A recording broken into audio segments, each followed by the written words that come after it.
México es un siglo de muchas rebeliones, de muchas traiciones. Entonces no me gustaba, pero cuando reabrieron el Museo Panteón, me lo puse de reto. Quitarme ese miedo al siglo XIX. Entonces decidí hablar sobre, desde el punto de vista histórico, de la masonería. Entonces lo que vamos a programar en estas 2 horas y media, cuando mucho, para que no nos agarre la lluvia. Y al escuchar, acabo de salir de una neumonía todavía ya en México, entonces no me tengo que mojar, no, ahora sí ni el aire me tiene que dar. Y no quería yo suspender esta visita porque está programada desde el mes de enero y han estado llamando varias gentes para que se dé esta visita. Entonces no quise cancelarla, entonces sí les voy a pedir que me tengan paciencia. De repente se me va la voz, de repente me regresa y sí voy a tratar de terminar a las 2:30 para que no nos agarre la lluvia. ¿Cómo va a estar estructurada esta visita? Pues vamos a tener, que yo les voy a ir hablando un poco de los antecedentes, cómo van a llegar de Europa a la Nueva España, quiénes van a conformar estas 3 logias que van a ser las más importantes durante el siglo XIX en México. Y después de ahí voy a ir a contarles algunas historias de algunos de los personajes que se encuentran aquí, que fueron muy importantes para estas logias. Y vamos a ver algunos símbolos a la par en lo que vamos a ir caminando. La vez pasada que me tocó darla, yo me incliné más para dar sobre los símbolos. Había muchísimos símbolos, muchos símbolos. Hoy no vamos a ver tantos símbolos. Si venían por símbolos, lo siento, les roto su corazoncito. Para la próxima les prometo para que vengan y ya vemos muchos de símbolos. Ahora vamos a ver algunos, pero vamos a conocer la historia, ¿va? Entonces, bueno, pues nada más como antecedentes les voy a comentar que antes los cementerios se hacían desde el siglo XVI al XVIII en las iglesias. Vamos a tener que ya afortunadamente ya reabrieron la iglesia que tenemos aquí en la de San Fernando, que se llama San Fernando precisamente en honor al rey de España. Entonces, bueno, pues en esta iglesia venían primero, se van a enterrar a los de la orden de propaganda FIDE, que son los franciscanos, que llegan aquí a la Nueva España y que posteriormente se van a ir a trasladar a diferentes zonas de todo lo que es el país para ir evangelizando. Entonces aquí venían a hacer como una pesada y después se iban a diferentes lados. Cuando alguien se moría de la orden, los iban a enterrar en el interior de la iglesia. Y así como también a todas las personas que van a ser con títulos nobiliarios, gente del ayuntamiento, gente de la corona, gente muy importante, los van a enterrar en la parte central de donde se encuentra el altar principal de la iglesia. Y esto va a ser en todos lados. Aquí se los estoy poniendo de ejemplo porque lo tenemos aquí cerca, pero esto se va a dar en todos los lugares de la República. Y se van a estar enterrando, pero nada más se va a colocar unas pequeñas tablas de madera. Entonces, imagínense, en época de calor, de los 3 meses de primavera y verano que tenemos, entonces los olores eran tremendos y la gente se quejaba mucho de esa situación, hasta que finalmente para el siglo XIX, mediados del siglo XIX, se decide que todos los entierros que se hacían en las iglesias queden suspendidos, que salgan fuera de la ciudad para otros lugares y ya se pongan realmente unos cementerios. Entonces, bueno, pues esto es el primero que va a hacerse como tal, el cementerio de Santa Paula o Campo Florido, que es lo mismo. Campo Florido es lo mismo que cementerio. Entonces, este va a estar ubicado, todos conocen el Garibaldi, la plaza de Garibaldi, ¿verdad? Por acá todos conocen Garibaldi. No, organizamos una visita para ir a Garibaldi con los mayores. Bueno, después la organizamos.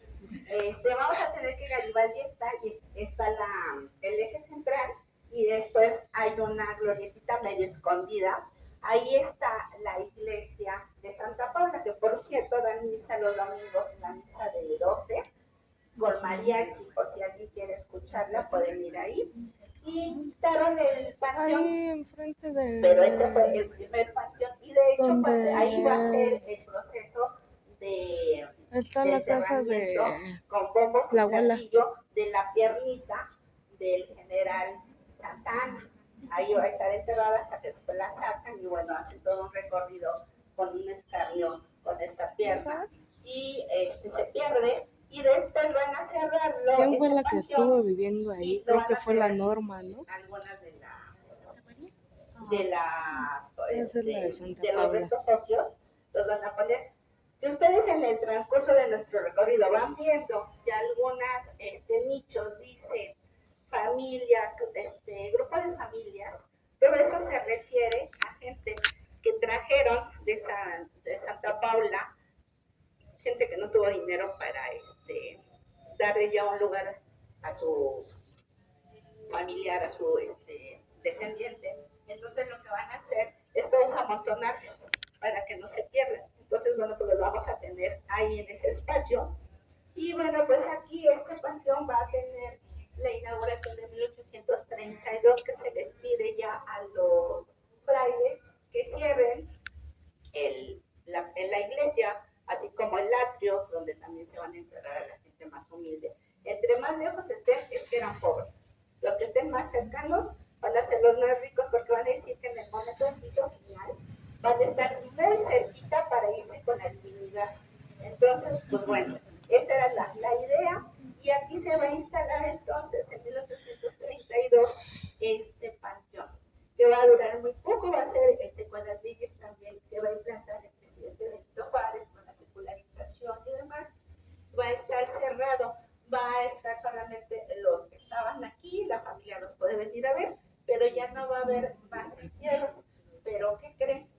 Que al año siguiente de que se cierra, en 1871 se cierra, en 1872 muere Benito Juárez. Y van a abrir como de que no, pues es el benemérito de las Américas, ¿no? El que lo mandó cerrar, lo abrió. Va a intervenir Sebastián Lerdo de Tejada para que se abra este lugar y puedan tenerlo. Él en un inicio va a estar en el número 2, en el nicho que está en el número 2. Ahí va a estar, y después por el general Díaz, Porfirio Díaz, se le va a hacer todo un majestuoso homenaje para mandarlo a la tumba top número 1 de San Fernando. Mucha gente viene solamente para conocer, muchos extranjeros nos han tocado escucharlos o que nos hagan comentarios, que vienen exclusivamente para conocer el mausoleo de Benito Juárez. Ahorita vamos a platicar porque ya está lloviznando. Bueno, pues vamos a hablar un poco. Yo me voy ustedes se quedan ahí y yo desde allá me voy a poner para que no me dé la lloviznita, que le digo que estoy de mira, no me toques. Vamos a tener aquí un cenotafio. ¿Alguien sabe qué es un cenotafio? A ver, pues busquen en su diccionario. Un cenotafio va a ser una tumba que está vacía. Esta tumba pertenecía la señorita Burros. ¿Se acuerdan de Miguel? Ay, no, ya me voy para allá porque está más. Después ustedes me van a escuchar perfectamente. Si me escuchan todos, si no se adelante un poquito, ahí de todos modos pueden observar la tumba de este personaje. Bueno, pues este personaje va a ser, ahorita vamos a platicar el proceso, pero no quiero pasar por alto la figura porque si no después se me va a olvidar. De repente ando con un novio alemán, no saben ustedes, se me olvidan las cosas. Entonces, para no olvidarlo, porque me parece una de las figuras más representativas de nuestro siglo XIX, y además yo lo amo a este señor. Bueno, pues Miguel Miramón va a ser un niño, un niño héroe, exactamente. ¿Se acuerdan de aquella cuestión en 1847 cuando asaltan los norteamericanos el castillo de Chapultepec? Bueno, pues él es uno de los que va a defender. Ay, me van a decir, ay, no es cierto, porque nunca le hemos visto que esté anotado en ningún lugar donde se les hace homenaje a estos personajes. Tienen toda la razón. Pero ¿saben por qué? Porque cuando fue adulto era el número 1 enemigo de Benito Juárez. Benito Juárez le tenía mucho celo, entonces decide borrar todos los lugares donde aparecía su nombre. Por eso no lo sabe, pero él fue uno de los niños héroes. Y de hecho, cuando está él defendiendo, les pido si se suben, no se pongan en el pastito, por favor, súbense aquí a los pasillos y además van a tener sombrita para que la lloviznita que está medio melodita no le dé. Bueno, pues este personaje en esta batalla va a salir herido, va a tener un roce con una bala que le va a pasar y se va a llevar un poco de su mejilla. Pero después, bueno, pues no había Photoshop todavía, pero en los cuadros lo van a poner así como muy bonito, como nalguita de bebé, su cachetito, pero él estuvo en ese momento. Después va a estar él es yorquino, les decía. No es cierto, no es yorquino, es escocés. Es escocés. Y va a tener ciertos encuentros con Benito Juárez. Pero Benito Juárez decía, este chamaco caguengue, ¿qué onda, no? No lo quería. Van a tener pensamientos muy parecidos en cuanto a las reformas. Aunque recuerden que Benito Juárez, bueno, él va a estar, ahorita lo vamos a comentar también, dentro del rito masón que es el del nacionalista mexicano. Ellos son como más mesurados, como que más tranquilitos. Y por acá los escoceses, aunque sí les gusta que la iglesia tenga algunas posesiones, pero dicen, hay nada más poquitas y esto se sirve con la cuchara grande. Entonces, este proceso ellos querían que fuera muy lento. Entonces, esas van a ser algunas diferencias y la manera de cómo llegar a este objetivo de quitar al final del día todas las propiedades al clero. Benito Juárez pues tiene sus ideas también, aunque muy liberales, pero él sigue siendo de corazón muy conservador. Entonces no le va a gustar mucho de los lineamientos que va a tener Miguel Miramón y va a como que aportar, van a tener muchas desavenencias también, porque ambos van a tener un carácter sumamente fuerte y cuando hablaban siempre terminaban discutiendo. Entonces no había una manera en que se pudiera esta relación pues como que armonizar. Entonces siempre no lo va a querer y recuerden que después, bueno, pues vamos a tener que van a tener una batalla muy cruenta y por media hora más o menos, pues si no Miramón no hubiera matado a Benito Juárez. Y bueno, pues él va a ser el presidente también más joven de la República Mexicana, tenía 27 añitos, muy jovencito, y pues bueno, él no le queda más de otra, él le pide a Terán, a José Terán, uno de los amigos más cercanos, su mano derecha de Benito Juárez, le escribía y le decía es que yo quiero apoyar al presidente, bueno, a Juárez en ese momento, y vamos a luchar contra Maximiliano de Habsburgo, pero ya estate en paz.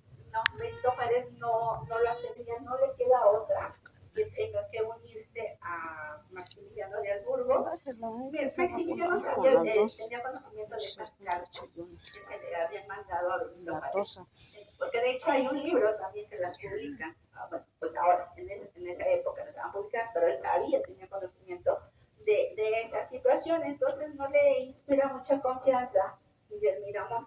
Entonces lo manda a Prusia para que allá esté tomando clases de todo lo que debe de conocer en cuanto a un militar, cuando él es uno de los mejores militares que había en el país en esa época. Entonces él se siente insultado, se siente muy mal, pero pues no le queda otra más que jugar e irse a Europa. Y bueno, después no le mandando dinero, él decide regresar porque literal se está muriendo de hambre. Se regresa a México con su esposa Conchita Lombardo. Y pues bueno, ella le decía que se tenían que ir en algún momento porque ya la política en el país ya no le agradaba tanto. Pero pues bueno, él decide quedarse y se va a unir después ya con Maximiliano y Tomás Mejía, que vamos a retomar ahorita la historia cuando estemos en la tumba de Tomás Mejía. Esto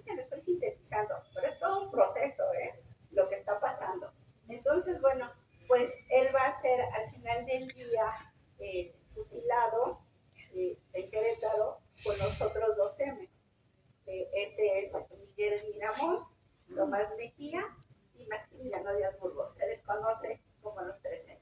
Entonces, bueno, muere, se lo trae después esta Conchita y resulta que lo entierran en este lugar. Pero después, en uno de los viajes que ella hace a México, porque ella se va al extranjero, y además como chisme les comento que ella cuando le hacen la necropsia, pide al médico legista que le dé el corazón de su marido. Esto era muy común antes, que pedir los corazoncitos de las personas para andarlos como, pues no como un souvenir, pero sí como algo que atesoraban ellos. Entonces pide el corazón y cuando está allá en San Juan de Ulúa, que pasa para ir camino a Veracruz y ya embarcarse para Europa, un sacerdote, ella se confiesa y le dice que lleva contrabando el corazoncito y él le parece así como que no, ¿cómo es posible? Y le dice, mira, ya déjalo y yo lo voy a guardar cuando tú regreses, porque tienes que regresar para que tus hijos conozcan el país de tu padre. Entonces vienes conmigo y yo te lo doy, porque ya no vayas a perder y demás. Trata de persuadirla, la convence y el corazoncito se le queda al sacerdote y ella se va a Europa. Cuando regresa, busca al padre y otro sorpresa, al padre ya no estaba, lo habían mandado en Michoacán. Entonces, bueno, pues por allá en una universidad, ahí encontraron muchísimos años después en Lima, cuando está haciendo una remodelación, encuentran el corazón. Y como ellos sí leyeron los arqueólogos y los investigadores, pues supieron que ese corazón era de este personaje que era Miguel Miramón. ¿Okay? Entonces, bueno, la tumba está vacía, por eso se llama cenotafio. Y aquí vamos a tener varias que van a ser de ese tipo, pero no vamos a hablar de muchas más que de esta. El ejemplo.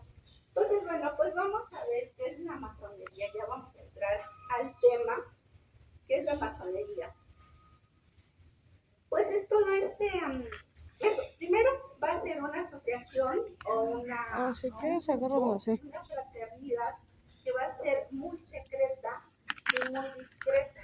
Son tan discretos que por eso se les han adjudicado una serie de mitos horrorosos que luego cuando yo empecé con el tema en el 2017 creo, que íbamos a empezar a dar recorridos los días la Secretaría con gente de los que me acompañan cada domingo. Entonces me decían, no, es que ese maestro no sabe. Ellos hacen rituales y matan niños. Nada más para que vean el calibre. Y de ahí, bueno, pues ya fueron ya bajando un poquito, pero eso fue como que lo más fuerte que yo pude escuchar. Y no tiene que ser católico, no tiene que tener ninguna religión, no sé qué. Entonces yo todo lo que me decían lo iba notando, porque como buena investigadora, historiadora, pues tenía yo que hacer ya investigación de campo, que será la de campo, pero después ya me tenía que ir a los libros, a todo lo que me decían. Entonces, bueno, pues fui descubriendo y después por lógica fui quitando todos esos mitos que se habían dado. Primera para mí, porque de repente algunas cosas que me decían, sí me las creía yo muy ingenuamente. Ya después dije, chicos, bueno, lo de los niños nunca creí, ¿verdad? Pero sí había muchas cosas que me parecían tan congruentes y que con el tiempo que fui investigando todavía el día de hoy sigo leyendo. Hay material para aventar, hay muchísimo sobre masonería. Entonces, bueno, yo les decía a la gente que he conocido algunos venerables, es que ustedes tienen la culpa, por eso se les inventan tantas cosas, porque son tan discretas y tan secretas, que pues uno que tiene tanta imaginación, pues bueno, andamos inventando tantas cosas. Entonces, pues la idea que se tiene es que es un grupo que a través de la hermandad que tienen ahí, y de estos pasos, que son 33 niveles, ellos van a poder cambiar, van a romper con los vicios, con las virtudes negativas, por llamarlo de alguna manera, que están viviendo fuera, como decían en la época de la colonia, en el siglo. Todos los que vivían conventos, de las iglesias, vivíamos en el siglo. Entonces, estas personas cuando ingresan a estas fraternidades van a salir del siglo para entrar a una nueva asociación, a un nuevo grupo, donde van a tener que ir cambiando paulatinamente hasta encontrar la perfección, porque van a buscar esa perfección a través del famosísimo arquitecto, el gran arquitecto del universo, que va a ser una deidad. ¿Okay? Entonces, rompemos mitos, ellos no hacen nada de sacrificios y tampoco, al contrario, para pertenecer a estas asociaciones, estas logias, ellos tienen que estar precisamente dentro de un grupo que tenga, conecte, ellos crean en una divinidad. Ese es uno de los principios que van a tener hasta hoy en día. Después les voy a decir, cuando estemos en la tumba de Tomás Mejía, por qué la gente empieza a decir que no deben de ser católicos. ¿Okay? Entonces, bueno, entonces estas gentes van a estar en este grupo. ¿De dónde vienen los orígenes? Hay muchas historias, hay una cantidad de bibliografía. Entonces, algunos dicen que es desde Europa, desde Francia, con la famosísima Revolución Francesa, que el lema fue libertad, igualdad y fraternidad. A partir de ahí se empieza a dar este fenómeno, pero hay gente que dice que no, y creo que sí me parece más lógico que sea, no, dentro van a meter mitología, que también a rato se los voy a comentar, pero sí van a tener unos orígenes en Europa desde la época egipcia. Va a haber muchos elementos que se van a ir comprobando que existían grupos, y yo me atrevo a decir desde antes, porque vamos a tener, ¿no se acuerdan o por lo menos han escuchado hablar del rey Salomón, que era un hombre justo? ¿Sí? Bueno, pues él va a surgir a partir de ese momento también la historia de estas logias, porque él va a tener como, bueno, eso se cuenta en la mitología o la leyenda, como le quieran llamar, va a haber un personaje que se va a llamar Hiram Abi. Él va a ser el constructor, o se dice que es el constructor de este famoso templo de Salomón. Este templo va a tener, pues para que no se caiga, recuerden como las catedrales después vamos a tener en la época medieval, que se caían. Entonces van a hacer algunos pruebas y demás, y la gente va a hacer sus sociedades secretas para entre ellos nada más ver, mira, si le pones tal cosa y demás, invento, si le pones una varita por acá, si le pones concreto por acá, ya no se te va a caer. Supongo, son las cosas que podían haber platicado. También esas cosas se van a platicar en ese momento cuando está el famosísimo templo de Salomón. Solamente va a ser un grupito, un pequeño grupito, es un petit comité, que van a tener estos conocimientos para que salga avante esta obra. Entonces, bueno, yo creo que los orígenes de esta fraternidad datan desde aquella época, desde tiempos inmemoriales, que va a ser con Salomón. Y de ahí, bueno, pues van a trabajar tan secretamente que se van a hacer notar en diferentes lugares. Yo decía, en Francia, cuando se dé esta famosa revolución con el frente, el Gran Oriente de Francia, que va a llamarse de esa manera, y de ahí van a salir para el mundo muchísimos personajes masones que se van a extender por toda la Tierra, por todo el planeta. Y vamos a tener también que van a llegar aquí a la Nueva España. Estamos hablando de 1763, cuando llega una primer oleada. Se me pasaba a comentarles que aquí en la iglesia vamos a tener a dos virreyes muy importantes, que van a ser José y Matías. ¿Es cierto? Es José Matías y Bernardo Galvez. Ellos van a estar aquí enterrados. Y vamos a tener que ellos van a traer también a gente cuando están aquí en la Nueva España como virreyes, van a traer a grupos que van a ser gente que nos van a conocer en España como la gente ilustrada. Esto va a ser desde las leyes borbónicas, desde 1763 aproximadamente, y van a venir primero José Gálvez, va a ser un visitador. En España están implantando las famosísimas leyes borbónicas, las reformas borbónicas. ¿En qué consisten estas? Pues consisten básicamente en que van a modernizar toda la burocracia que hay en Europa, y todas las colonias que ellos tienen, en la mismísima madre patria y en estas nuevas colonias. Porque han visto que por el proceso de tanta burocracia que lo estamos viviendo hoy en día todavía, es muy lento el proceso y además hay muchas manos que intervienen y que se pueden quedar con este dinero y que no lo están mandando a la corona española. Entonces José de Gálvez va a venir pues para supervisar, va a checar cómo se están dando, si realmente está el apartado. Cuando me refiero a apartado, porque lo voy a mencionar en otro momento, que es el apartado del oro y la plata, ¿no?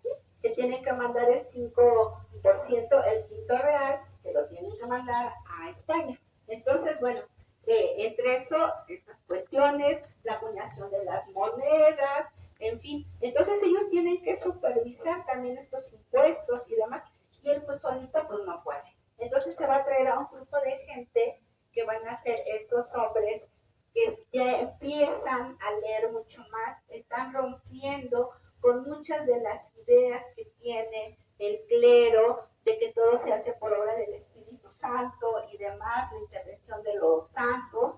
Entonces ellos ya son más racionales, ya es gente que busca la cientificidad. Ahí en ese momento la ciencia va a empezar a tener una predominancia porque se quiere comprobar con hechos de que efectivamente tal cosa, si 1 más 1 igual me da 2, porque me está dando ese resultado. Eso es lo que ellos están buscando. Entonces se vienen a supervisar y obviamente pues van a tener contactos con otros grupos y demás. Termina el periodo de este José Gálvez y se regresa a España con todos sus amiguitos. Después vamos a tener otro periodo con Revillagigedo, si han escuchado hablar, de hecho tiene su calle, el conde de Revillagigedo, que él va a también a traer a gente, incluso se hablaba de que su cocinero era también masón. Entonces él adoctrinaba a la gente que estaba muy cercana con ellos de todos estos grupos del virreinato. Eso es lo que tenemos por ahí algunos cronistas que nos lo han hecho saber. Y pues bueno, él también va aquí a modificar algunas ideas, va también a introducir muchas cuestiones modernas. Por ejemplo, aquí en la Nueva España no había drenaje. Gracias a él vamos a tener un buen drenaje. Vamos a tener que la Alameda la va a arreglar porque era un cochinero. Él va a lo que conocemos hoy como Zócalo, también le va a dar otra embellecimiento. La ciudad va a quedar súper bonita gracias al conde de Revillagigedo. Entonces con él también se va a traer un grupo de personas y después cuando termina también su periodo se regresan a España. Tiene una tercera oleada para 1813, cuando ya se está gestando aquí el movimiento de independencia, pues vamos a tener que van a llegar sobre todo franceses. Por eso les decía, el Gran Oriente en Francia se va a empezar a dispersar en diferentes puntos del mundo. Van a llegar aquí para 1813 y aquí ya se está gestando el movimiento. Empezaron con el padre de la patria, ¿no? Con Hidalgo y con Allende, con la corregidora, con Mina, en fin, una serie de personajes. Y bueno, pues vamos a tener que, aprovechando eso, cuenta la leyenda, porque no tenemos ningún sustento, aunque algunas ya me ha tocado. Por eso a veces les voy a confesar un secreto. A mí me da pánico y he cambiado la tónica de mi discurso de masonería, porque la primera vez que yo hablé de muchas cosas, aquí y hubo golpes, tuvo que intervenir la policía para sacar a la gente que estaba aquí dentro de los grupos masones.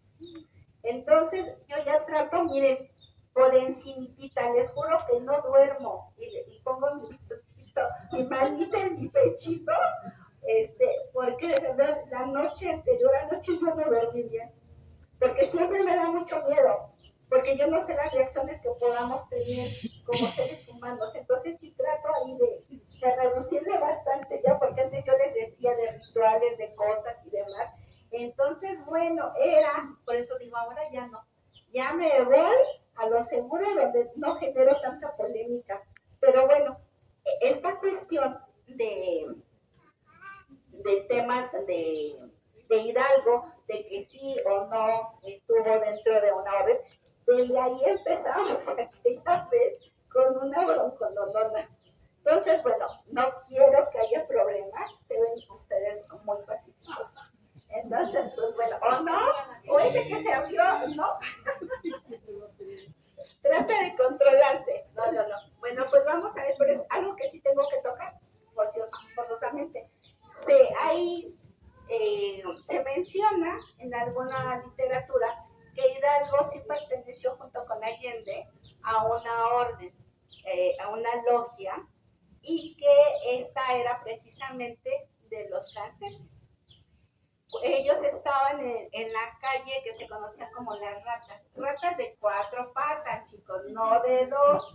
¿Por qué? Porque seguramente en esa zona había muchísimas ratas. Recuerden que los nombres que se les ponen a las calles o que se les ponían en el virreinato van a ser porque había un acontecimiento importante, porque había una persona sobresaliente en ese lugar o por algo, por una palmera. La calle de Palma, pues era porque allí había una palma enorme, por eso la gente decía, oye, la referencia es en la calle de la Palma. Entonces ya todo el mundo sabía dónde estaba la calle de la Palma. Así es la calle de las ratas, que hoy la vamos a conocer como la calle de Bolívar. Se dice que ahí estuvieron ellos como iniciadores o más bien iniciándose en este ritual de esta logia. Y bueno, pues a mí me parecería también nada descabellado, porque si estamos teniendo muchas oleadas de gente masona que está viniendo a la Nueva España, era más que imposible que ellos no tuvieran contacto con estas personas. Entonces, que se iniciaran ahí, sí, ya no lo sé, pero de que tuvieron contacto, forzosamente tuvieron un contacto con ellos. Y pues bueno, se va a gestar todo este movimiento de independencia y vamos a tenerla concluida para 1821, el 27 de septiembre, con entrada así súper bonita, muy festiva en la calle de Madero, que el año pasado que cumplió un aniversario, pues se hizo ese marco también preciosísimo ahí en la entrada de la calle de Madero, en fin, y se cuentan las lenguas que Iturbide pasó forzosamente por la casa de la abuela Rodríguez para saludarle y decirle, mira, mi amor, por aquí ando, ¿no? Entonces, bueno, toda esa historia concluye el 27 de septiembre de 1821, ya se me va la fecha para andarles de chismosas. Y bueno, pues vamos a tener después que en esa época ¿qué está pasando tanto en España, en la madre patria? Vamos a tener que aquí, ustedes también recuerdan de sus clases de historia, que va a haber los criollos, no, los criollos son los que nacen aquí en la Nueva España, hijos de españoles. Su único detallito pues es que nacieran aquí, entonces no se los perdonan los españoles. Entonces ellos no van a tener un lugar importante dentro de los puestos administrativos de la Nueva España. Nada más los españoles. De hecho, se hacían convocatorias para puestos, pero ya los traían de España para acá. No podían competir los criollos. Entonces esto, pues, obviamente que les genera mucho enfado. Están muy molestos, porque a pesar de que tenían dinero, pues no pueden acceder, y ahí sí ya no los pueden comprar, porque hay títulos que la corona mandaba y decía, a ver, oh sí, ¿tú cómo te llamas? Gabriela, tú te vas para, ¿qué me gusta? Para el área de Venecia. Silvi, pues tú te vas a venir de España, que eres poeta natural y toda la cosa.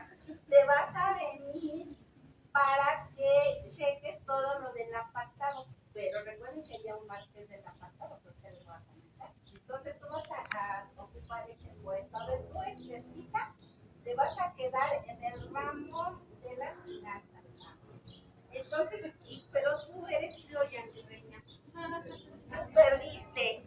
Entonces, pues tú ya no te puedes quedar. Entonces, ellos se deciden un grupito, pero eso fue lo maravilloso que me asombra hoy en día. Cada quien se va a España. Entre los que se van a España, vamos a tener a los aguabas. ¿Alguien ha escuchado a los aguabas? ¿Quiénes eran? En el acta del Imperio Mexicano. Y están en los Guadalupe. Ok. A ver ustedes, porque si van conmigo todos los domingos.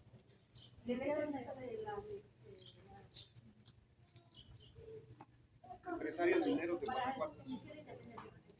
Ajá. Bueno, van muy bien. Pero aquí en la Nueva España van a tener ellos, pues no precisamente minas, van a comprar el título del Marqués del Apartado. Ellos son la familia Aguada. Bueno, como tienen muchísimo dinero, van a comprar ese título del apartado, que yo les decía, el apartado es para separar el oro de la plata. Y hay visitas, chicos, cuando tengan un chancecito pueden solicitarlo en el Museo de la Numismática, que está precisamente en la calle del apartado, allá por el rumbo de la Lagunilla. Ahí está, esta era la casa donde llevaban a cabo el apartado, y su bellísima casa es la que está en la esquina donde hicieron una excavación y encontraron una escalinata, unas figuras preciosísimas del México antiguo, que está enfrente del Templo Mayor. Y ahí se conocía en la época prehispánica como el Templo de los Cautivos. ¿Alguien sabe? De los que van conmigo los domingos deben de saberlo porque lo acabamos de platicar el mes pasado. ¿Tache? ¿No? Bueno, se llaman cautivos porque cuando los prehispánicos se dedicaban, los mexicas en este caso, se dedicaban a someter a algunos pueblos, que era lo primero que les quitaban. Sus dioses. Con los dioses ya perdía, porque ya no tienen quien los apoye. Entonces les quitan a sus dioses y esos dioses los van a llevar a ese templo, por eso se llamaba de los cautivos. Y van a encontrar muchos dioses, por eso se sabe, porque, bueno, había cronistas que ya lo habían relatado eso, pero cuando hacen las excavaciones se van a encontrar algunos dioses que pertenecen a otros pueblos que fueron sometidos por los tenochtitlan. Pero bueno, esa ya es otra historia. Entonces, la casa tan bonita, es una casa neoclásica, preciosísima, manufactura de Manuel Tosa, que era el padre del neoclásico. Entonces, cuando anden por ahí, por el Templo Mayor, enfrentito en una esquina, que después fue la librería El Educal, por ahí para que tengan más referencia. Y si no, pues bueno, pues ya vénganse conmigo los domingos, chavos, para que conozcan. Bueno, pues resulta que esta familia de mucho dinero van a estar hartos. Ellos no compraron el título su papá del conde del marqués del apartado, pero ya no pueden comprarle a sus hijos títulos, porque no, los reyes de verdad que eran medios malvados y ya mandan a su gente. Entonces no les permiten y ellos se van a España, los hermanos, junto con otros amiguitos también riquitos, serían los juniors de aquella época, se van a España para hablar con el rey y decirle, ya estamos hasta el queque, ya no queremos esta situación, queremos nosotros ser los que ocupen esos lugares, porque los españoles están de este lado. Pero sorpresa, chicos, se van a encontrar unos personajes que seguramente ustedes los van a reconocer, y si no, se me van a clases de historia nuevamente. Miranda, O'Higgins, Simón Bolívar y otro que por ahí se me escapa, los van a encontrar por allá. ¿Quiénes son estos hombres? Exactamente, ni más ni menos, el destino los va a reunir en España y va a reunir también a otro personaje sumamente importantísimo, que va a ser un fraile dominico, que sus restos después los momificados anduvieron ahí con un italiano recorriendo todo el mundo y se perdieron, no se sabe dónde están, que es Fray Servando Teresa de Miramón. un hombre sumamente culto. Él, en un aniversario de la Virgen de Guadalupe, 12 de diciembre, va a decir de su ronco pecho que no es cierto de las apariciones de la Virgen de Guadalupe. Ándale, tómenla a los católicos.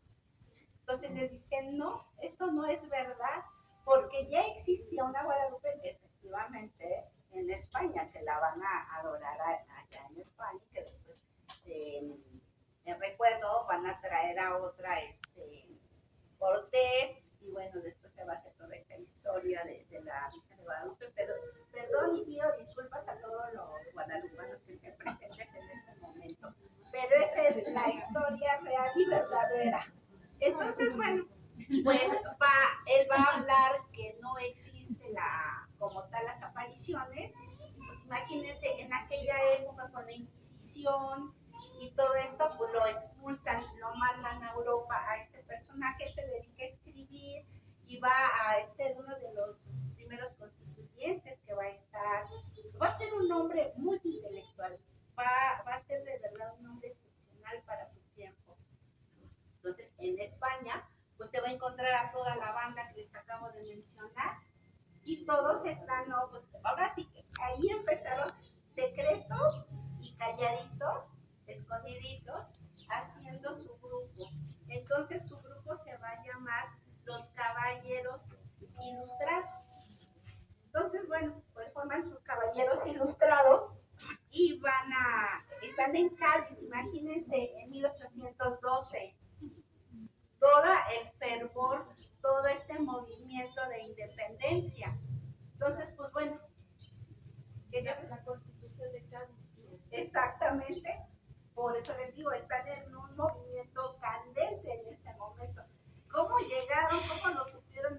Nadie lo sabe, cada quien llegó por su lado. Ese es lo más extraordinario de la historia, que cada quien llegó. Entonces, bueno, pues ellos se reúnen, pero lo descubren. Nunca falta un chismoso del grupo que va y les dice, allá andan de revoltosos, y son sutano, perengano y mengano. Entonces los buscan, pero también ellos tienen orejas en otros lugares y se van hacia Londres, se escabullen y bueno, ahí van a encontrar a otros personajes también que les va a ayudar.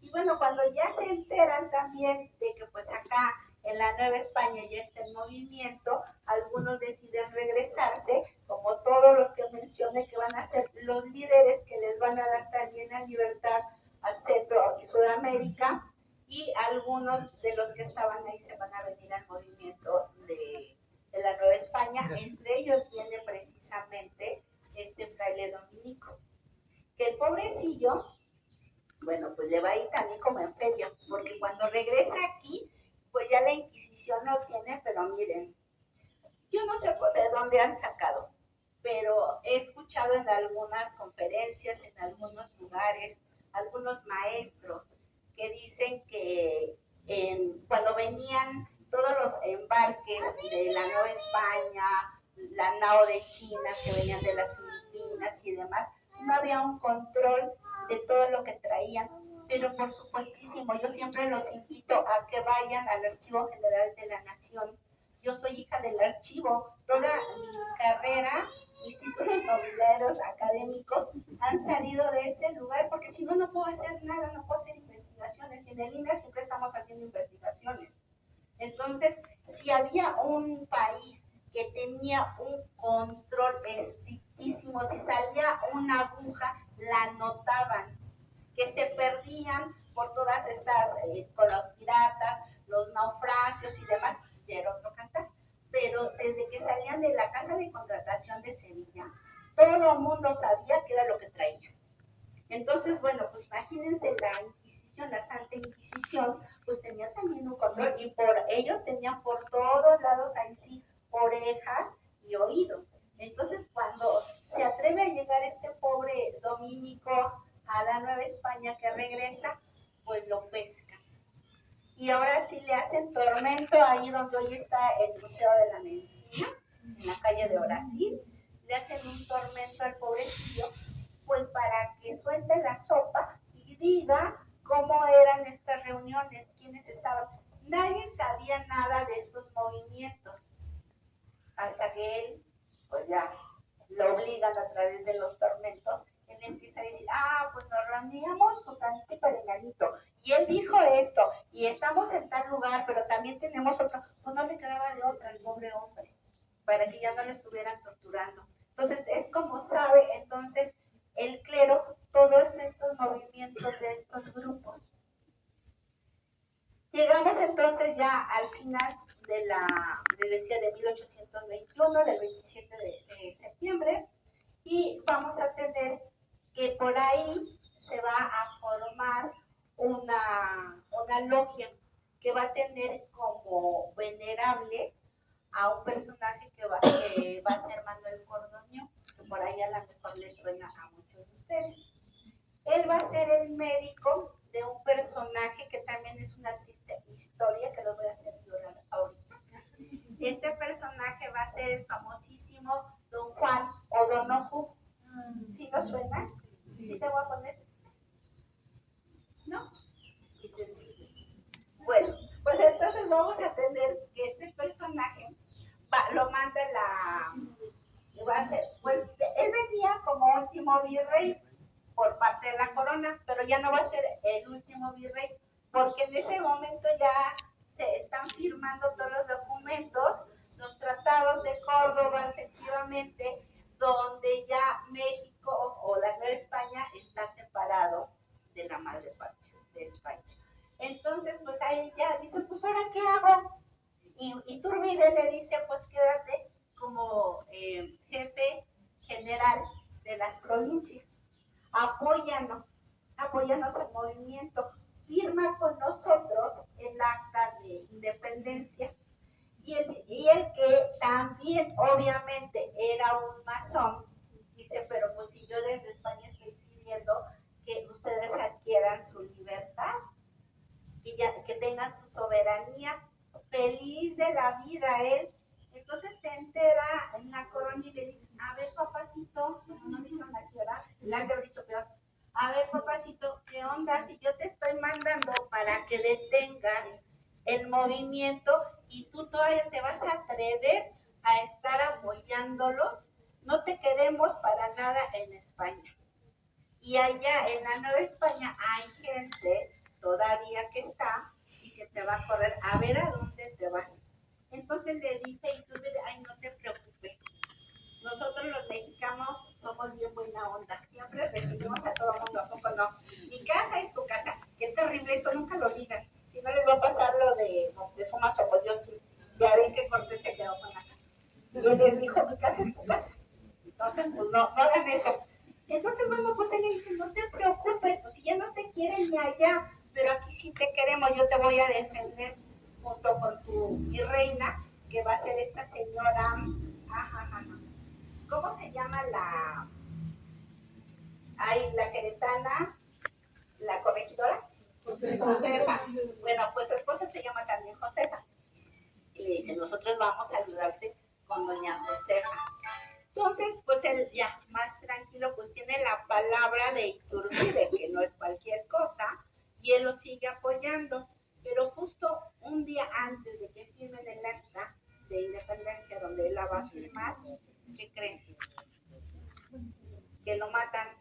Bueno, lo matan, lo toman cautivo, lo toman prisionero, le van a sacar todas las uñitas, las 20 uñitas, y lo van a torturar. Y él va a estar en unos lugares nauseabundos, entonces va a adquirir muchas enfermedades, por eso siempre viajaba con su médico.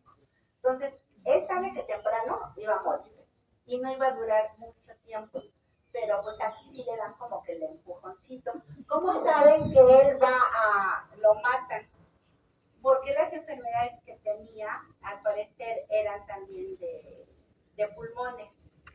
Y él va a arrojar unas horas antes de morir, va a estar arrojando sangre de color negro, que era uno de los síntomas de envenenamiento, cuando nadie le había dado veneno. Entonces, por eso, uno de los primeros que van a acusar va a ser precisamente Iturbide, porque se piensa que ya no quería ayudarlo, no quería, con lo que él se comprometió, no lo iba a apoyar, entonces pues ya había obtenido de lo que él quería, entonces ya no le servía de nada. Pues este personaje, esta persona, la esposa, ¿y cómo quedamos que se llama? Josefa. Ah, tengo un problema con las Josefas, no me acuerdo qué.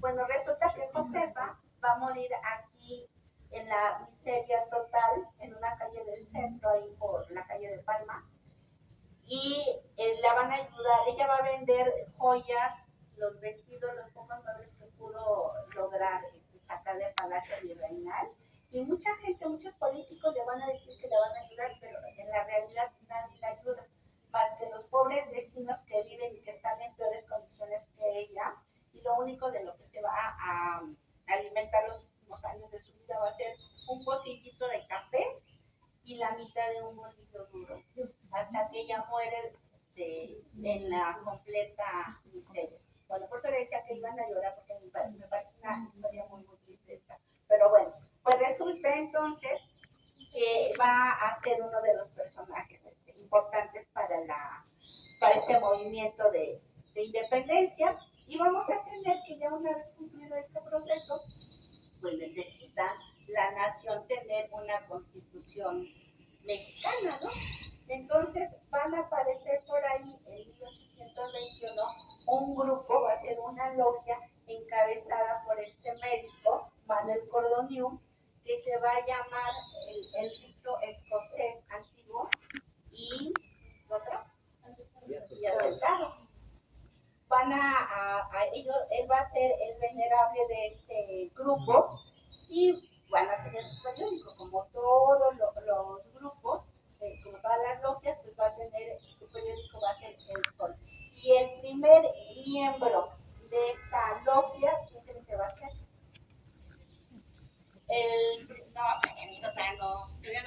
A ver, chicas, espérense tantito, después me sopla, pero ahí todavía no llega. Va a ser el fraile dominico, ¿quién quedamos que era? Fray Servando va a ser el primerito que va a estar dentro de ese grupo. Entonces, bueno, pues van a ir desarrollando, se van a ir pensando cómo debe de ser ya la nación, y tenemos por ahí que para 1823 llega de manera medio incógnita, viene como que sí, como que no, lo mandaron los norteamericanos a un personaje llamado, que seguramente ustedes lo conocen, José Robert Poinsett. Si les suena un poquito el nombre, que realmente ni era embajador, le dieron el título hasta muchísimo después, pero él venía así como para supervisar qué onda con México, qué estaba haciendo esta logia de los escoceses. Entonces él viene y se quiere entrevistar con Iturbide y le dice, oiga, yo creo que debe de hacer una nación federalista, así como una república que sea federalista, que tome como ejemplo a los Estados Unidos. Entonces él anda tan endiosado porque él es el emperador de México, que le va a hacer caso a este fulanito. Entonces el otro pues se va a ir, ya me lo imagino con la colita entre las patas, y se regresa a Estados Unidos y le dice, pues ¿qué creen que no me hizo caso, no me tomó en cuenta y demás? Ah, pues la deja que descanse un poquito y a los pocos meses lo vuelven a regresar. Lo mandan en Veracruz, donde ya en Veracruz está gestando también un movimiento en contra, pues, de su Alteza Serenísima. Entonces tiene el plan de Casamata, que ahora sí lo mata y lo liberan, y le dicen a este personaje, que a Iturbide, que ya no regrese a México, porque si regresa a México lo van a fusilar. Y él se exilia, se va, y bueno, pues ya se forma el segundo grupo de la logia, que van a ser los yorquinos, con una tendencia completamente liberal. Entonces, pues ya están ellos trabajando, también van a tener su periódico, que va a ser el Águila Mexicana, y va a haber unos pleitos entre estas dos logias que se van a dar hasta por debajo de los dientes. El periódico va a ser el instrumento que van a utilizar para estarse peleando, para estarse ofendiendo, para las disputas, pero ya llega 1824 y dicen, a ver, espérate, vamos a sentarnos y vamos ya a hacer una constitución, el país lo requiere. Estamos de acuerdo que queremos que sea una república los dos grupos, ¿verdad? No, pues que sí. Pero los escoceses decían, pues que sea una centralista, ya tenemos la tradición allá en Europa, y ha funcionado bastante bien, ¿por qué no lo hacemos así? Y pues los yorkinos dicen, no, que sea lo más avanzado, que sea una federal, así como en Estados Unidos. Entonces empiezan los piques hasta que, bueno, finalmente se van a dar un chance y va a haber unos comicios. Y en esos comicios, pues el grupo de los escoceses van a tener como candidato a la presidencia a Guadalupe Victoria, que no es mujer, porque luego por ahí andan inventando que es la primera presidenta de México, y lo dicen públicamente por todos los medios que tenemos de comunicación. Entonces, el nombre es Guadalupe Victoria, y va a tener como vicepresidente a este personaje que ya se me olvidó, Nicolás Bravo, va a tener a Nicolás Bravo. Entonces, bueno, ellos están ahí en esos comicios. Vamos a tener que los yorkinos van a tener a un personaje que va a ser precisamente Vicente Guerrero, que lo vamos a tener acá. Vénganse, los invito para que pasen. Esta era la tumba, estamos de espaldas con toda la intención, porque les quiero mostrar algo que si estamos de frente no lo vamos a ver. Bueno, pues esta es la tumba de Vicente Guerrero. Quien no la conocía, pues aquí se las presento. Le pueden tomar fotos. Bueno, pues resulta que este personaje va a estar como candidato, y si se dan cuenta, él no tiene vicepresidente, solamente está él como presidente. Entonces se dan los comicios y resulta que quien gana va a ser Guadalupe Victoria, y que después Nicolás Bravo le va a hacer meterle la patita, porque va a hacer un levantamiento, un golpe de estado que no le funciona, y lo manda también exiliado, y él continúa con su movimiento. Ya termina sus 4 años de Guadalupe Victoria, y resulta que viene para 1828 Manuel Gómez Pedraza. Gracias. Gómez Pedraza. Y va a tener también como candidato a la presidencia por parte de los yorkinos. Otra vez insisten, son reincidentes, no aprenden, mandan nuevamente a este personaje, a Vicente Guerrero. Y pues gana Manuel Gómez Pedraza en la presidencia, pero ahí sí ya no se la perdonan. Los yorkinos están ahora sí muy molestos porque no ha ganado este personaje, porque además, bueno, Gómez Pedraza se dice que va a representar a la aristocracia, a la gente rica del país, y Guadalupe, Vicente Guerrero va a representar al pueblo, por eso le van a decir que el presidente del pueblo. Y va a haber un tercer grupo, aunque en ese momento como que todavía no está muy conocido, no, todavía no es muy relevante, pero ahí va a empezar. Este tercer grupo va a tener de todo. Va a haber yorkinos y escoceses. Y va a estar encabezado por Anastasio Bustamante y por Lucas Alamán. Y este grupo se va a llamar los hombres de bien, que ni hacían tanto bien, lo vamos a ver ahorita. Entonces resulta que ellos se llaman los hombres de bien. Y pues entran como para hacer ahí un poco de equilibrio entre estos dos grupos que les decía que constantemente se estaban peleando. Y pues bueno, al final va a ganar Gómez Pedraza, y pues no se lo van a perdonar los yorkinos. ¿Y qué es lo que van a hacer? El famoso motín de la Acordada. ¿En qué consiste este? La Acordada es la cárcel, o era la cárcel, que estaba por la calle también de Independencia, ahí enfrentito de lo que viene siendo la Alameda, por ahí andaba.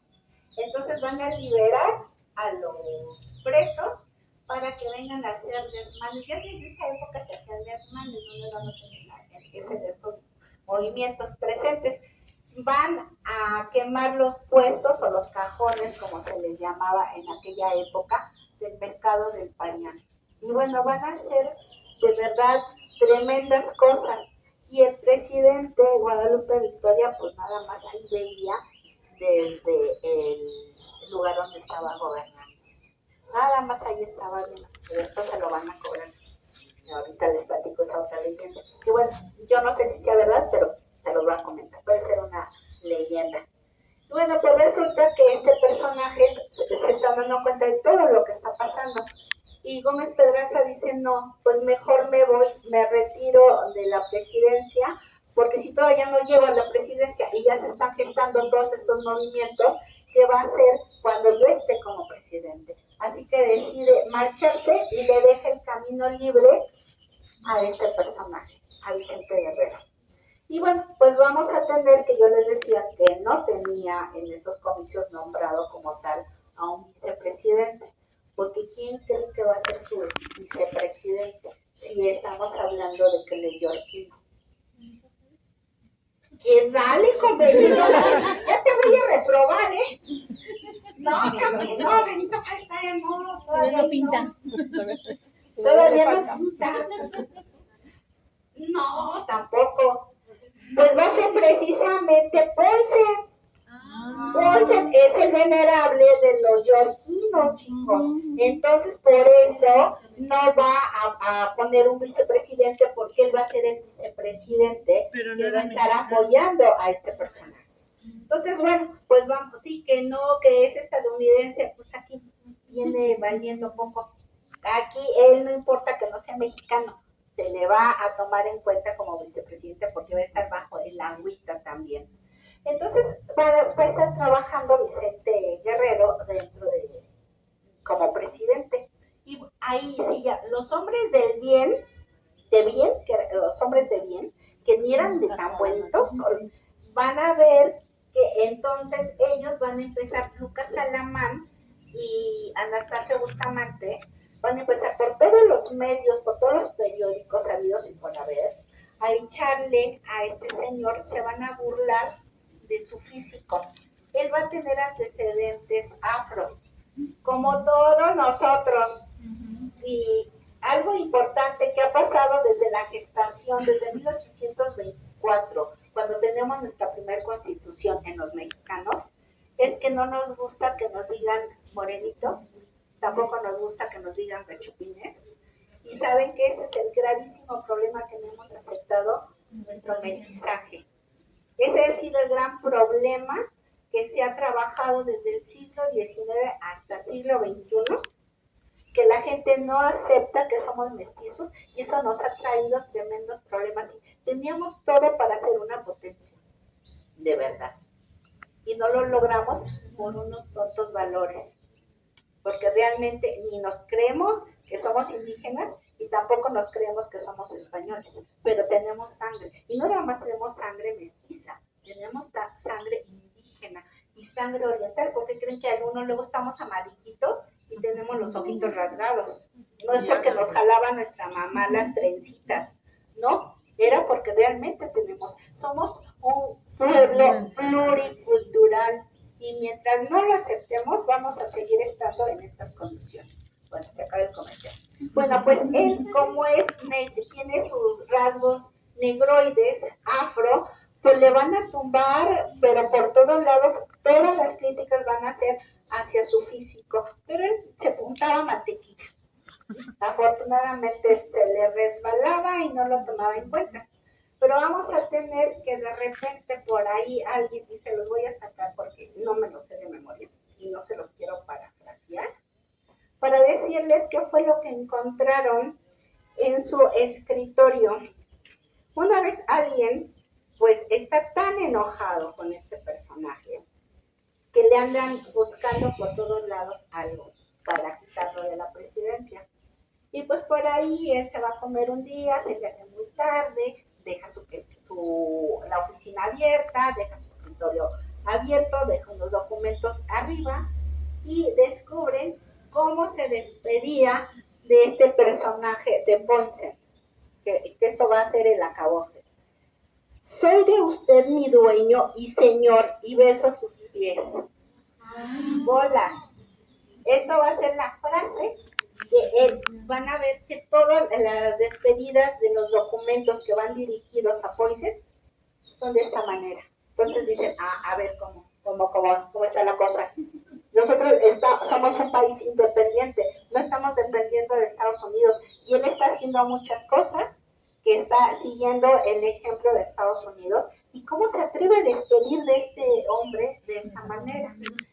Con esos despediditas, ¿no? Entonces, pues bueno, no desconfiaron de otra cosa, chicos, no se vayan por otro lado. Esto era como la manera tan humillante que el país se está despidiendo, le da las gracias a un norteamericano, a un extranjero. Entonces, esto llega quien lo descubre son los mismos yorquinos, que están molestos con la actitud de Guerrero. Y van, y como tenían, pues también eran cuatitos de los escoceses, pues todos están encabritadísimos. Porque ¿cómo es posible esta situación? Entonces deciden, pues, derrocarlo. Y ahí entran los hombres del bien, o los hombres buenos. Lucas Alamán, que tenía mucho poder, y también Bustamante, son hombres ricos, son hombres que tienen dinero, pues saben que él se lleva súper bien con Francisco Picaluga. ¿Quién es Francisco Picaluga? ¿Alguien sabe?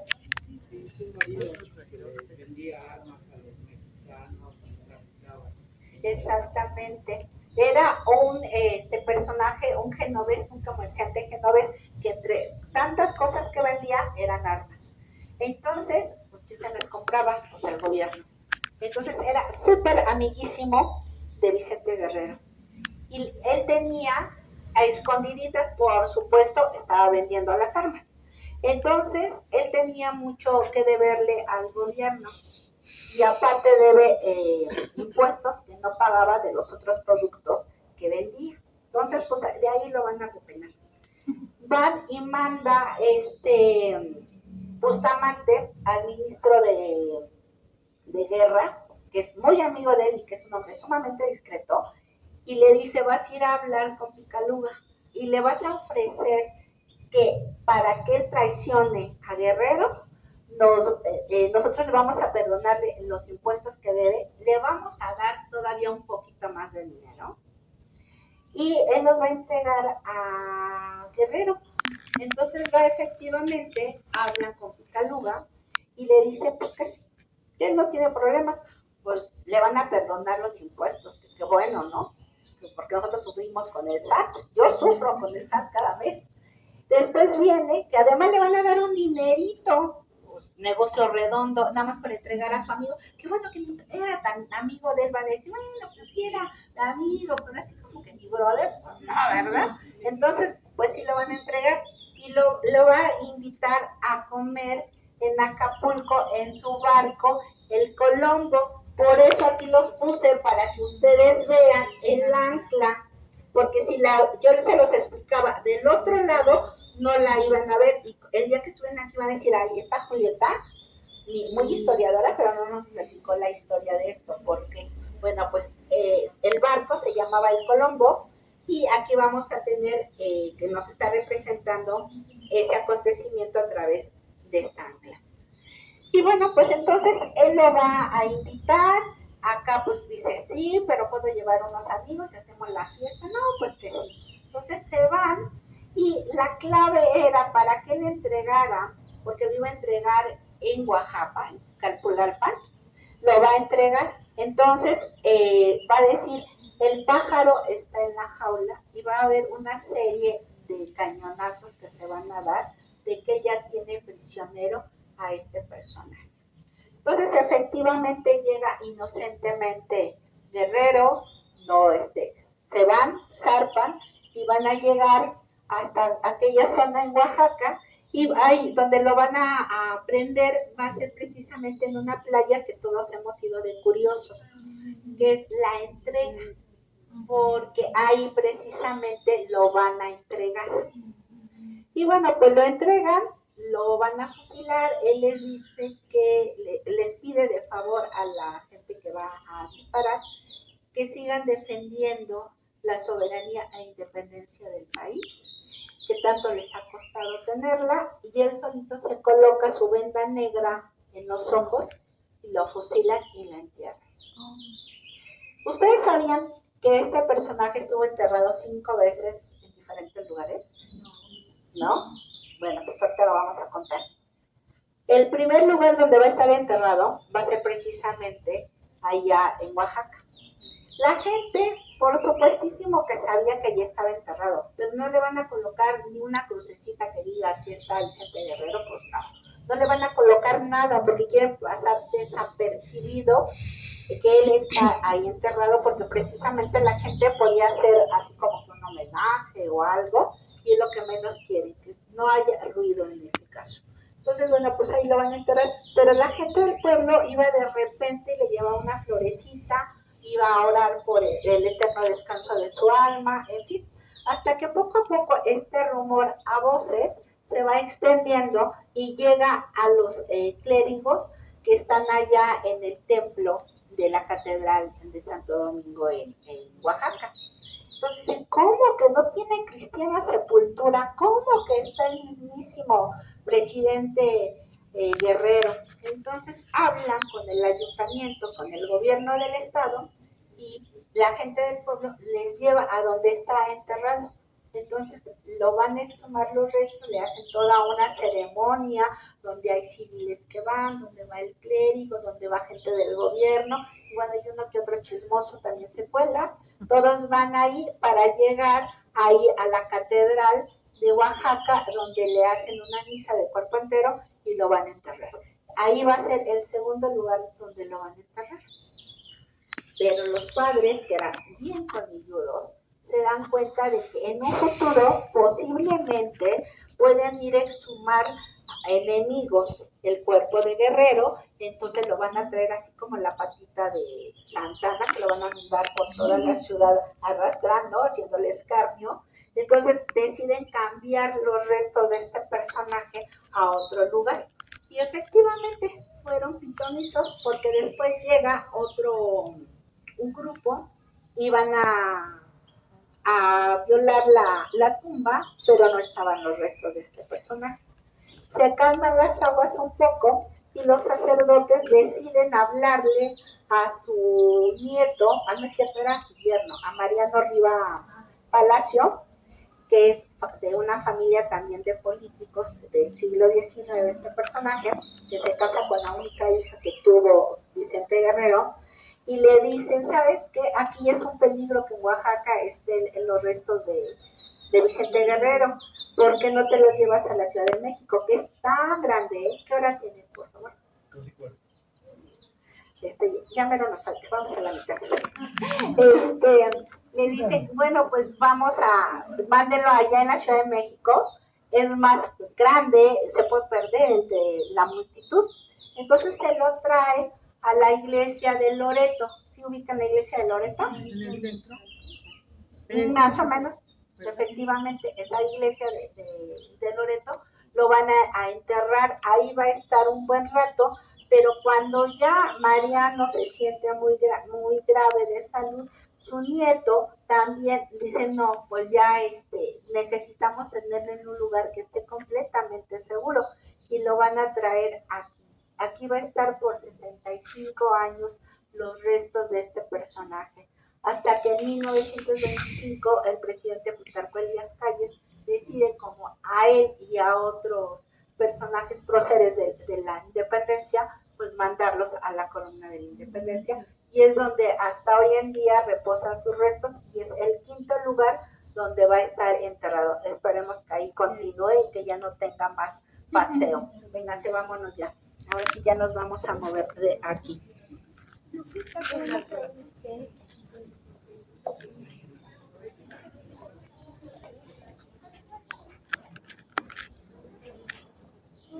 Bueno, pues pónganse aquí.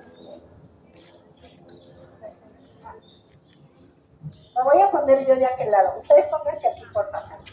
Pónganse aquí. Y ya después, poco a poquito, yo los voy a invitar a que se pasen. Todavía no coman antes. Pues bueno, vamos a entender que tenemos ya esto de 1828, tenemos la muerte de Vicente Guerrero, y luego pues vamos a tener que asumen el poder Anastasio Bustamante con Lucas Alamán, y bueno, pues no va a ser como que no tan fuerte, no va a haber acontecimientos tan violentos durante este mandato, y pues luego tendremos que van a ir cambiando. Me voy a ir adelantando un poco la historia porque ya veo que ya esta vez todavía nos falta comentar cosas. Y bueno, pues vamos a llegar al periodo en que está Santana como presidente. Y ya ven que de repente, Santana va a estar de repente con los yorquinos, él entra como escocés, después si le conviene se va con los yorquinos, y está así jugando, de un lado a otro va a andar.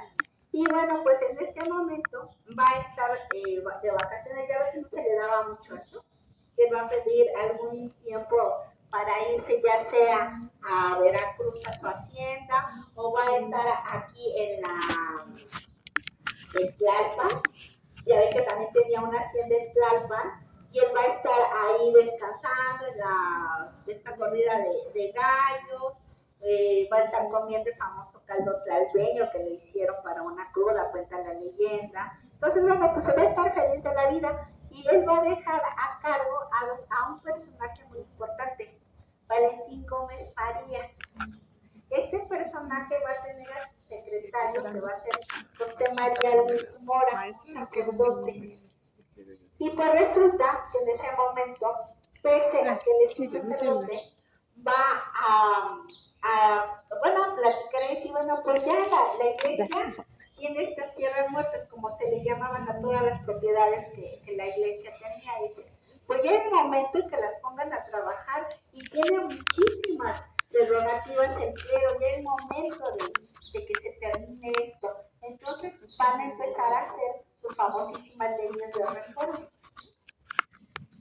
Empiezan con esto, y pues obviamente que los escoceses se paran de pestañas y van y buscan al presidente Santana y le dicen, oye, tu gente está haciendo una revuelta allá en la Ciudad de México con las famosas leyes que van a hacer. Entonces ya le empiezan a platicar que le quieren quitar las tierras, que sea completamente laico ya la educación, que el ejército no dependa también de la religión, del clero, que es independiente, en fin, van a hacer muchísimas reformas. Entonces el otro pues se espanta y se viene, destituye a estos personajes, pero bueno, se van a dar las famosas, la guerra de reforma, que va a durar 3 años. Y después va a venir alguien a retomarlas, que es precisamente Benito Juárez. Benito Juárez va a retomarlas, y que yo les había comentado al inicio de nuestra plática, que Miguel Miramón, también siendo el yorquino, también quiere que en algún momento dado la iglesia deje todas estas propiedades, que se le quiten, que se haya un gobierno laico completamente. Entonces, no cuajan el que puedan empatarse como amigos, como mexicanos. Entonces, pues cada quien va a trabajar desde su trinchera, y vamos a tener que Benito Juárez pues también va a estar en contra en un momento dado, pero después, bueno, se convence como él va a ser yorquino. Se cuenta la leyenda de que en 1825, ¿se acuerdan que nada más teníamos 2 logias? Una es de 1821, que es la de los escoceses. En 1823 viene la de los yorquinos. Aparece una tercera, la tercera discordia, pero no, en este caso no va a ser de la discordia, va a ser como del equilibrio, como generar un balance. En 1825 va a surgir el rito mexicano, el rito nacional mexicano, en el cual va a ser uno de los fundadores Dese cuenta que ya estaba en el grupo de los yorquinos desde el momento en que lo nombran gobernador de Oaxaca. Cuenta la leyenda que él el 15 de enero de 1847, en la calle de Independencia número 2, va a estar ahí como iniciado de este rito del nacionalismo mexicano. Pero desde que él se va a Nueva Orleans, cuando anda huyendo de aquí de México, porque acuérdense que él en algún momento va a tener un pique con Santana. Santana va a querer salir huyendo por Oaxaca y él le dice, no, no puede pasar. Y le cierra las puertas del estado. Él sabe perfectamente Juárez que en algún momento se la va a cobrar Santana, porque él era intermitente, iba y venía en la presidencia. Entonces, en el momento en que regresé, voy yo para Juárez. Entonces, cuando lo nombran gobernador, pues él anda feliz de la vida por allá. Les digo que se va a hacer va a pertenecer a la logia nacionalista. Pero antes se comenta que también cuando sale huyendo de México y está en Nueva Orleans, ahí va a conocer a muchos yorquinos y ahí va a ser donde va a iniciarse también como un hombre de una logia al que va a pertenecer y él va a estar feliz de la vida. Todavía hoy en día en el natalicio de Benito Juárez vienen algunas logias, les traen corona, les hacen una ceremonia a este personaje porque paradójicamente va a ser el representante de los masones Benito Juárez. Y bueno, pues aquí vamos a tenerlo, que ya les dije yo que iba a estar en el nicho número 2 cuando él ingresa, pero el presidente Díaz, que pues es su compatriota, viene del mismo estado, lo admira mucho Porfirio Díaz a Juárez, entonces decide que no es el lugar digno de un presidente. Aquí ya estaban 5 de los 11 hijos de Benito Juárez enterrados y estaba su esposa. Entonces, Sebastián Lerdo de Tejada, que está como presidente, va a pedir permiso para que se abra este lugar y pueda ingresar en aquel lugar los restos de este personaje. Y ya posteriormente Díaz dice, pues no se merece ese nicho el antiguo presidente y mandan a hacer con la familia a Italia este preciosísimo templo y pues vamos a tener que su mausoleo es completamente de mármol de Carrara, es italiano, es carísimo. ¿Y qué es lo que nos representa? Ahorita que se puedan acercar, todavía no, espérense tantito, ahorita que deje de chispotear. Vamos a tener que la patria de Oriente tiene sobre su regazo a este personaje que acaba de morir. Lo está recibiendo en sus brazos. Va a tener la máscara que le ponen cuando él muere. Solamente va a haber, bueno, me acaban de decir que hay una tercera, pero ya no recuerdo en qué estado de la República, que es al norte, pero se suponía que solamente había una en Palacio Nacional y la otra en el castillo de Chapultepec, en el Museo de Historia. Pero ya por ahí ya salió una persona me dijo que vio otra máscara, una réplica, allá en un museo del norte de la República. Entonces, lo que van a ver, se van a ir por la orillita, pero así con mucho tiento, con mucho cuidado, pueden ir pasando poco a poco para que lo vean. Está sumamente hinchado porque se lo hicieron al momento, hizo facto de que muere, porque si no ya no tendría caso la máscara. Siempre se les hacía a algunos personalidades importantes cuando mueren. Entonces, bueno, era como que muy común en esa época, durante el siglo XIX, hacer máscaras mortuorias de algunos personajes. Tenemos el de Zapata también, el de Villa. Entonces, bueno, son de los próceres que yo conozco, pero sé que hay otros más.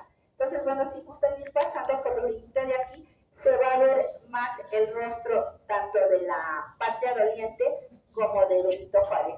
Y bueno, pues tenemos este templo que va a asemejar precisamente al famosísimo templo de Salomón. ¿Se acuerdan que en un inicio yo les dije que Hiram había hecho el templo de Salomón? Pues bueno, Aquí vamos a tener que esto está hecho de la semejanza de ese templo. En el interior, por lo regular, va a tener en la bóveda, celeste, muchos elementos que nos van a hacer referencia Adelante.